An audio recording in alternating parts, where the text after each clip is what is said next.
to take some lug nuts loose. We're using a 13/16 impact deep well socket. We're using the Berkling tool. You got your forward and your reverse, and you got your high speed and your low speed here, low torque. For this, I'm going to use it on the low, and we're going to take it off.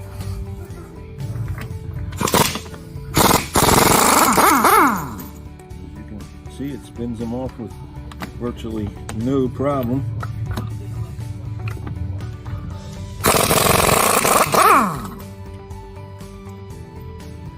And likewise, putting them back on.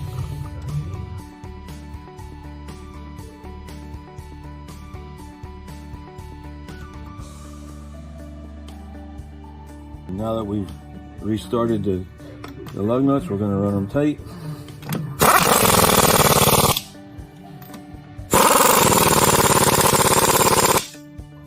And there you have it. Very small, light, easy to work with.